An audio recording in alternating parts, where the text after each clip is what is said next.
шайлоочуларыма эмне айтат элем? Шайлоочуларыма ушул бир жанагындай ыплас, ушундай ушак таратуу, ар кандай ушундай видеолорду жасап алып таратууларга ишенбеңиздер.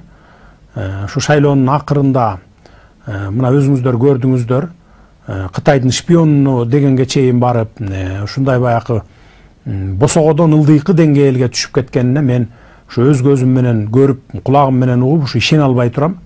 Ушундай дагы ыплас адамдар барбы, ушундай дагы пас адамдар барбы дегенге ишенбей турам, ишенбеңиздер. Эмне үчүн айтып атканым, ушу бир баягы спецслужбанын видеосу деп жасап алып өзлөрү ушул жана ошо кыйкырып аткан эле баягы талапкерлер өзлөрү. Анан ошентип чыгарып алып, таратып алып, анан мына видеолор тарап атат деп кыйкырып атат да өзлөрү. Муну эл деле көрүп турат, билип турат. Анан ушу сиздерге студияга келатып, жолдо келатып ушу интернетти карасам, дагы бир видео чыккан экен. Ал жерде ошол Бактыбек Калмаматов, анан жанагы Медер Алиев деген биздин бир жараныбыз бар экен, мындай абдан билимдүү, өзүнүн токтоо ушундай.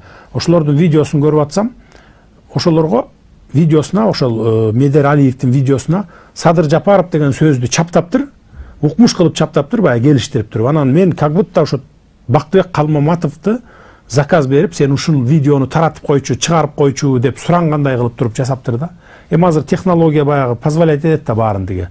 21-кылым телефондон деле жасап койсоң болот.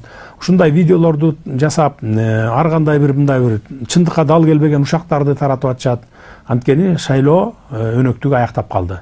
Ошо 2-3 күн калганда ошо бир ойго келбеген шумдуктуудай ушундай маалыматтарды таратышат. Ошондойлорго ишенбеңиздер. Мен кызыкпаймын бийликке да, байлыкка дагы. Рас маган эл ишенип бердиби бийликте? Ошо элдин мүдөөсүн аткарып, мамлекетти жакшы жолго салып, тарыхта мен ак тамгалар менен калгым келет. Ошон үчүн өзүңөргө 100% ишенсеңер, маган 101% ишенип койгула. Добушуңарды бергиле. Кудай буйрса, бир жарым жыл, 1 жылдан кийин жыйынтыгын көрө баштайсыңар.